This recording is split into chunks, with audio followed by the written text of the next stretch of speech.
Salut les potos. Voilà, on va faire une première. On va voir ce que ça donne. J'ai décidé, On m'a conseillé, un pote, Tapa pour pas le nommer, m'a dit ouais, peut-être ça serait cool que tu fasses tes CR maintenant, tes comptes rendus de course, mais en vidéo. Voilà.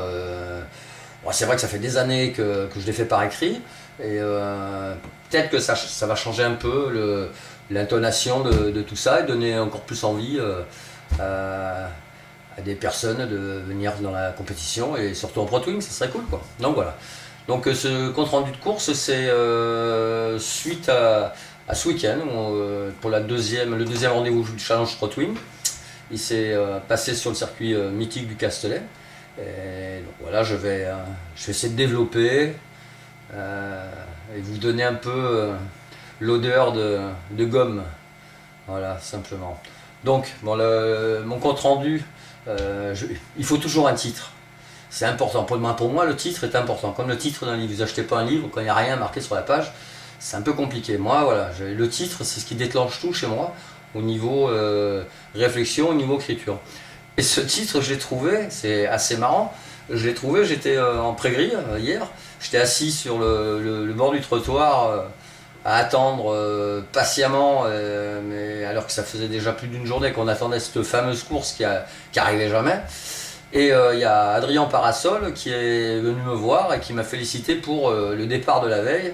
Et il m'a dit que je faisais vraiment un départ canon. Donc bon, je l'ai remercié, premièrement. Deuxièmement, je lui ai dit que lui, il avait mis un sacré coup de gaz. Donc le titre, d'un coup m'est venu, le titre c'est Sous l'ombre du parasol. C'était un petit hommage pour Adrien qui a vraiment très très bien roulé. Donc voilà, sous l'ombre du parasol avec le soleil qu'il y avait, bon le vent qu'il y avait, je pense que le parasol il s'est un peu envolé. Mais c'est ce qui s'est passé, le parasol il s'est envolé, mais loin devant quoi. C'est pas envolé en l'air. Et le bougre, mais bon c'est comme ça. Donc, qu'est-ce que je peux dire? Je peux dire, ouais, voilà, j'ai fait une préparation hivernale de folie à la Rocky Balboa. Je partais le matin courir, le soir je revenais après le boulot, je mettais mes golas, je courais, bon, un truc de fou. Après le circuit Castellet, je suis allé m'entraîner comme un barjot, j'ai appris le moindre virage, la moindre petite bosse, le moindre gravier. Les cigales, j'aurais tout donné un prénom tellement je connais bien le circuit. Bon, ça c'est un peu dans le délire. En vérité, préparation physique, elle était top puisque je me suis fracturé 2 orteils il n'y a pas longtemps avec un IPE au boulot. Donc ça c'est côté préparation physique. Et côté préparation par rapport au circuit, le seul Ricard que j'ai vu c'est celui-là dans mon verre. Le soir, pas tous les soirs, faut pas exagérer. Attention, l'alcool, bon enfin, pas d'abus. Voilà, ça c'est le côté Steph quoi. Ah si, je fume plus que 2 paquets par jour, il y a ça aussi. J'ai retiré un peu l'eau du pastis, ça devient un peu mal. Enfin, j'étais super content de retrouver toute la famille Pro Twing, tous les potes, avec leurs femmes, leurs gosses, pour certains. C'était vraiment sympa. Et puis de se retrouver sur ce circuit hyper moderne, voire futuriste. Parce que bon, il faut employer le mot futur, franchement, à tous les étages. Futuriste, est-ce que c'est vraiment le bon mot? Si, remarque, peut-être. Il va se passer une chose dans le futur, c'est que on se lavera plus. Ah non, on se lavera plus et on n'ira plus aux chiottes. Parce qu'apparemment, côté futur, au Castellet, ils ont trouvé le truc. Ils mettent 2 douches, 3 chiottes pour, je sais pas, on est peut-être 1000 quoi. Donc ça c'est le futur. Le futur, tu te laves plus, tu chies plus. Ça c'est le système du circuit du Castellet. En tout cas, quand il y a la course de Seine-Règle. Quand il y a le bol, ils rajoutent, j'avoue, des sanitaires. Mais là, apparemment, nous, non, on se retient. On se retient, on fera caca à la maison et on se lavera à la maison aussi. Ça, c'est côté futur. Et ils ont un deuxième truc pour le futur aussi. Putain, je l'avais oublié, ça. Le circuit du Castellet, ils pensent qu'on est devin. Ben ouais. Parce que j'ai eu beau dire, soulever le problème au briefing officiel Fédé, devant un aimable représentant du circuit à qui j'ai signalé juste que il n'y a pas de décompte des tours au circuit du Castellet. Non. Ah, il y a un magnifique panotage lumineux au-dessus de la passerelle avec la température qui est très importante si tu comptes aller te baigner à la plage. Ça c'est important. Nous on s'en branle complètement. Et puis l'heure. L'heure c'est aussi important. je sais pas, tu es sur la brelle, il te reste 3 tours, tu vois l'heure, tu dis merde, j'ai un rendez-vous avec un client ou quoi, faut que je mette du gaz. Non, à vrai dire, l'heure, la température, on s'en branle. Donc quand j'aurais signalé que ça serait bien qu'il l'utilise pour mettre les décomptes des tours, le mec il m'a rayonné, il m'a fait passer pour un abruti, ça ce genre de truc j'aime pas trop. Il m'a dit mais tout change, nous, ça y est, il y a un panotage électronique. Bon, alors, le panotage électronique, je crois que ça sera dans le futur, mais là on l'a pas eu ce week-end. Donc c'est pas la peine de le ramener. Le prochain coup, écoute le pilote. Mon gars, surtout si tu regardes la vidéo. Enfin voilà, ça c'est pour le futur. Maintenant je vais parler du présent. Parce qu'apparemment dans le présent il y a aussi des petits problèmes. Moi j'ai adoré. J'ai adoré le non-respect de la part d'un pilote qui s'en branle mais complètement de ses petits camarades. Je m'explique. Nous, quand on nous appelle pour aller en pré-grille, pour le départ des qualifs, on arrive, les pointouins sont appelés en pré-grille, on arrive. On se met l'un derrière l'autre, premier qui arrive, il est devant, et ainsi de suite. Mais on attend, parce qu'on ne veut pas emmener les couvertures chauffantes, les béquilles, en pré-grille. Donc on attend à nos barnums. Voilà. Et on y va un peu au dernier moment, ou plus ou moins. Et là, il y a quand même 40 quelques motos. Donc ça fait même sur 2 lignes, ça fait quand même 20 brels. 20 brels, ça représente une certaine longueur. Donc quand tu arrives, t'es 30e, peut te dire, la grille d'entrée de la piste, elle est loin. Et là-dessus, il y en a un, systématiquement, à chaque fois, c'était pareil à Alès, là, au Casteller, toutes les manches, ils remontent toute la file et ils se mettent devant. Pourquoi? J'ai pas compris. Pourquoi ils se mettent devant? Il y a un truc spécial pour lui, je comprends pas. Donc ce monsieur, je vais pas le nommer, on va l'appeler la diva. La diva, moi je trouve que ça lui va très bien. On va acheter une jolie robe avec des beaux colliers, c'est la diva. Voilà. Ça c'est mon côté. Alors je suis désolé, il y en a qui vont dire ouais putain Steph il râle tout le temps. Alors même moi Steph, il a pas envie de faire un ulcère. Et si je fais un ulcère au boulot, je vais pas être agréable. Et qui c'est qui travaille avec moi? C'est Florence. Elle va râler. Donc du coup je préfère râler maintenant, j'ai pas d'ulcère et demain ça va bien se passer au boulot. Voilà. Donc pensez à Florence. Ça c'est le truc. Qu'est-ce que je peux vous dire moi après? Là-dessus, après je pense que si, du coup au fait, la diva, le prochain coup, t'arrives soit premier, t'es devant, soit t'arrives dernier, t'es derrière. Tu fais la queue comme tout le monde. J'espère que tu vas la voir la vidéo mon gars. Je t'en veux absolument pas, mais ce genre de truc, je n'accepte pas ça. Et je pense que je suis pas le seul. Enfin voilà. Qu'est-ce que je peux dire? Ouais voilà, côté course, ça s'est passé, bon, on va venir au qualif, les qualifs sont pas trop mal passés.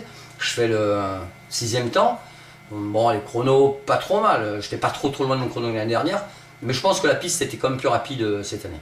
Donc, ça allait, pas de problème. Putain, la KTM, nickel. J'ai rien perdu, pas d'embrayage, pas de pot d'échappement, rien de cassé. On a juste mis 2 rivets dans le pot qui s'était déboîté, mais sinon ça allait bien. Donc, 6e, là c'est un petit problème, on va dire, pour ceux qui sont devant moi, parce que bon, ils me connaissent un peu. Théoriquement, là, il n'y a pas de problème. Déjà, quand on met 5e ligne, on me voit. Là, je suis en 2e ligne. Donc, j'ai pas dérogé à la règle. Je suis parti. Et la diva, la seule roue qu'il a pu voir dans le week-end, je pense, c'est la mienne. Donc, bon, bien entendu, après, on peut rien leur retirer. Hein. Il a mis du gaz. On l'a plus vu. Bonne moto, bon pilote, bon résultat. Donc, ce côté-là, il n'y a aucun problème. Monsieur Diva Mulot, pas de sous. Oh merde, j'ai dit son nom. Bon, tant pis, hein. On coupera au montage. On coupera. Hein? Ok, on coupera. Voilà. Qu'est-ce que je peux dire? Ah oui, alors du coup, je pars. Bon, je me fais taxer. Monsieur Parasol me double. Je me retrouve 3. J'arrive à l'école, virage de l'école. Pour ceux qui connaissent, le virage qui est tout en bas du circuit, qui est très à l'arrêt. Je rentre dedans et à ce moment-là, putain, je vois arriver une roue, puis un carénage, puis un mec, quoi. Bon, enfin, il a cru que j'étais une chaise. Il est quasiment monté sur moi et ça a frôlé le contact. Donc je relève la brelle, un peu affolé, le mec me passe, je reconnais qui c'est le mec. C'est mon pote Serge. Ah non, je rectifie. C'est mon ancien pote Serge. Quel enculé. Bon, enfin voilà. Et il passe, bon, il s'excuse, mais il a des problèmes pour s'excuser, mais là il s'est excusé. Et du coup je le suis. Bon, là-dessus, je me fais attaquer par le tour d'après par Maxime, le surfeur d'argent, aux dents blanches. Lui, il m'a taxé proprement, mais nickel, hein Serge, proprement. Enfin voilà. Et j'arrive à suivre le rythme. Je me colle derrière mes petits poteaux, mon ancien pote, on va dire maintenant, et je me colle derrière. Bon, tout va bien. Mais je perds un tout petit peu le rythme. J'ai un peu du mal dans les enchaînements, dans les pif-paf et un peu dans les virages un peu lents. Bon, je vais pas dire oui, c'est à cause de mon pied, mais je pense qu'il me gêne un petit peu pour les changements rapides. Et j'étais trop assis sur la moto.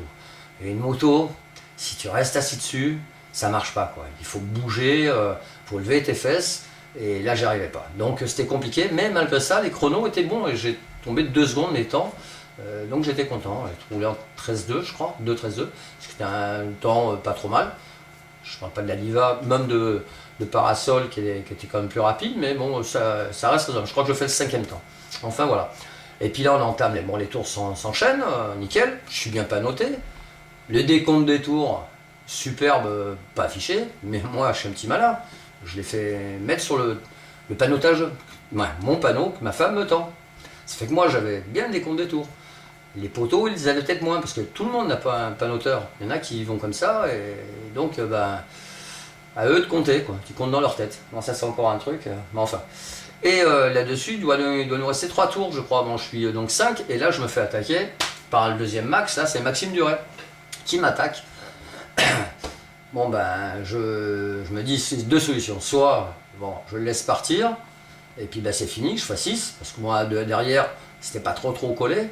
Ou soit, tu essayes de répliquer. Et c'est ce que j'ai fait. J'ai répliqué, et j'ai attendu, et à la sortie du bosset, à la Raxel pour entrer dans le nouveau gauche, paf, j'ai attaqué là, et assez facilement, c'est pas vraiment, mais j'ai vu qu'il n'était pas très rapide à cet endroit. J'étais moins rapide à l'autre, mais là c'était un bon côté pour moi. Donc nickel. Et je pensais que c'était, je sais pas pourquoi, mais j'ai pas dû bien voir mon panneau et j'ai cru que c'était le dernier tour. Donc j'arrive, c'était pas le dernier tour, donc rebelote, il me rattaque. Et là, on entamait le dernier tour. Donc j'essaye de 3 endroits de me poser, mais j'ai vu que c'était pas la peine, donc j'ai dit laisse tomber. Mon point fort c'est signe, le bosset, j'ai dit je vais attendre signe le bosset. Et j'arrive derrière lui dans signe, mais vraiment bien placé. Je dis je vais attaquer au bosset. Au moment où j'allais déclencher la grosse attaque, mon attaque, j'ai vu du coin de l'œil qu'il y avait un retardataire. Bon, un retardataire, c'est un mot que j'aime pas trop, mais une personne, un pilote à qui on prenait un tour, on allait arriver dessus.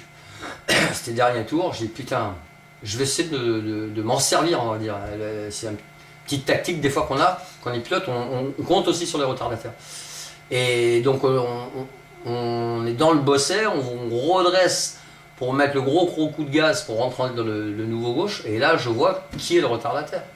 J'ai halluciné. C'est Fred, mon pote. La moto, je l'ai préparée avec lui cet hiver, et c'est mon kiné. Donc je le vois, donc de suite, le réflexe, quoi, c'est normal, je prends mon téléphone. Donc je le contacte sur le WhatsApp, et j'envoie un message, je lui dis surtout, Fred, surtout, tu me bloques le mec qui va arriver à ta gauche, mais que lui, parce qu'il y en a un deuxième qui va arriver, le deuxième c'est moi. Donc je lui envoie le message, mais il n'a pas reçu, quoi. Il n'a pas reçu le message. Donc il n'a pas bloqué le mec. Mais Max, il a attaqué un tout petit peu trop tôt Fred. Et du coup, j'ai senti le truc et j'ai pris les deux vraiment au dernier moment en rentrant sur les freins. Où j'ai mis 92 degrés d'angle, ce qui est un truc de fou, quoi. 92 degrés, tu fais 90, 92. Et je les ai taxés. Moi j'ai taxé surtout Max. Fred, bon lui, je lui ai fait coucou. Et sorti de là, je savais très bien que dans la grande réaxel avant d'entrer dans le virage de la tour, le Max il allait me passer mais comme une balle. Du coup, j'ai légèrement élargi pour pas qu'il me fasse l'ester, il pouvait pas me faire l'inter. Et là, deuxième retardataire. Merci Jean-Claude Bouvier. Je vois Jean-Claude donc. Là j'ai dit Jean-Claude, faut qu'on monte un mur. Donc je me suis servi de Jean-Claude. Je l'ai utilisé, on va dire, entre parenthèses, en attendant un petit peu mon attaque sur lui, pour que je sais qu'il allait redresser, parce que je connais bien Jean-Claude, je sais comment il conduit, et je savais très bien que du coup, Max, il se retrouvait, il avait deux motos devant lui, et qu'il ne pouvait pas doubler, pas porter d'attaque. Donc c'est ce que j'ai fait, mais il a essayé quand même, puisqu'il me l'a dit après la course, au virage du pont à la sortie, il savait qu'en sortant très propre, il pouvait, avec sa Panigale, me taper, puisque la ligne droite d'arrivée est assez loin. Mais il a fait une erreur, moi j'ai fait une erreur, lui il a fait une erreur, une petite, et on est arrivé à peu près, on va dire roue dans roue. Je n'ai pas trop regardé l'écart, mais bon, par contre moi je suis arrivé 5 et lui 6. Donc voilà, ça c'était une bonne chose. Pour la deuxième course, bon, si je suis trop long, hein, vous me le dites, hein, vous allez boire un café, une bière, je sais pas, vous faites comme vous voulez. Pour la deuxième course, ça a été à peu près bis repetita au départ. Par contre là je passe troisième au premier tour, donc c'était un peu plus sympathique. J'ai pu accrocher visuellement, hein, je n'étais pas dans sa roue, je ne vais pas faire le fanfaron, mais j'ai pu accrocher visuellement et puis constater que ma KTM marche bien, même si celle de Adrien marche très bien, la mienne marche très très bien. Et j'ai vu que je revenais d'Ancy, mais pas assez bien entendu pour le... Je l'avais pas à portée de main. Mais bon, voilà, pendant 2 tours, j'ai réussi à m'accrocher un peu. Et bien sûr là-dessus, alors je sais plus si c'est... je me rappelle plus l'ordre. Si c'est Max Duperrier, Dent Blanche, qui me double en premier, ou si c'est Serge. Bon, c'est un des deux, de toute façon, mais de toute façon, les deux m'ont doublé. En fin de compte, ça a été à peu près la même course. Et je m'attendais à ce que Maxime Duret arrive, et puis bon, il a pas eu tout à fait le même rythme, mais il n'y est pas arrivé. Donc bon, cette course, elle a été assez simple. J'ai eu des grosses difficultés encore dans l'élan et dans les basculements, donc j'ai un peu subi. J'ai roulé moins vite, j'ai roulé en 14,1 je crois, j'ai roulé moins vite. La moto marchait très très bien, j'ai pas d'excuses à avoir, et les pneus étaient top, la moto très bien réglée. Mais bon voilà, j'ai pas réussi à accrocher le bon wagon, et bon, je finis 5, encore une fois, bon, mais avec moins de saveur. Ce 5e place a moins de saveur, et surtout le fait c'est que ça a été arrêté sur un drapeau rouge, et que ce drapeau rouge a été en plus déclenché par Jonathan Martinez, qui ses parents et lui bien entendu sont nos amis, et du coup on était un peu inquiet de le voir évacué en civière et évacué à l'hôpital. Mais bon, maintenant à l'heure où j'enregistre la vidéo, il m'a appelé tout à l'heure, tout va bien, ils ont fait un scanner, ils n'ont rien trouvé dans la tête, de toute façon il n'y avait rien, hein, ils ont cherché, ils n'ont pas trouvé, mais bon, donc tout ça c'est en place, il n'y a pas de souci, je déconne. Donc voilà, alors après bien entendu, comme tout compte rendu, ou compte rendu, j'y arrive, les remerciements. Bien sûr, je remercie mon fidèle Pounet, qui est là depuis toutes ces années, et qui d'ailleurs, vous voyez là derrière moi, il y a ma 125 avec laquelle on a gagné les promos sport en 88. Il était là, c'était lui qui s'occupait d'oublier de m'ouvrir l'essence à chaque fois pour bien me mettre en colère. Donc voilà, ça c'est un petit clin d'œil. Il y a ma fidèle Néné, ma femme qui était là, c'est la Jérémy Murgès en jupe, même si elle met pas de jupe, qui a encore assuré grave pour la pression des pneus, le nombre de tours, tout quoi, voilà, c'est top. Après bien sûr je remercie d'abord mes amis, partenaires c'est pas un mot, c'est mes amis, Eric Méron qui nous a fourni des fraises, des barquettes de fraises de folie, et qui m'aide depuis de nombreuses années, malgré mon refus chaque année, mais bon, il veut m'aider, et il a l'impression d'être sur la moto, et c'est une bonne impression parce qu'il est sur la moto, il est avec moi, et ça c'est un super copain. Donc voilà, je fais coucou mon pote. Stéphane Carobi, propriétaire du restaurant, on ne sait plus comment l'appeler, l'autre restaurant, l'autre ex-restaurant, l'autre, je sais plus, bon ben, du restaurant, voilà. Steph, si tu nous regardes, et mon pote Brice de Mécanica, qui n'a pas pu venir à la course, mais qui m'aide tout le temps, et bien sûr mes potes de chez Shark qui me protègent avec mon magnifique casque, Igol, KTM Piboule qui m'aide beaucoup, des pas moto, je suis sûr que je vais en oublier, ça me met les boules, je vais en oublier, mais en cas je referai un post pour le remerciement. Et puis voilà, et puis après qu'est-ce que je voulais dire, bah bis à tous, surtout à toutes, hein, et on se donne rendez-vous à Magny-Cours, c'est dans une dizaine de jours, on va essayer d'y aller pour marquer encore un peu des points. Bon là actuellement, je fais le calcul, je suis 4e, je parle de moi, désolé, hein, c'est mon CR, donc je suis 4e au général provisoire bien sûr, je suis je crois 2e Twin, il me semble, ouais. Et je suis bien entendu première KTM. Donc sur Antunes, mon pote, quand tu veux, hein, moi une moto GP, ça fait pas peur, hein. Je rigole. Donc voilà, petit clin d'œil à tous les copains orange aussi. Et puis voilà, bisous à tous. Et je vous embrasse. Bye, ciao.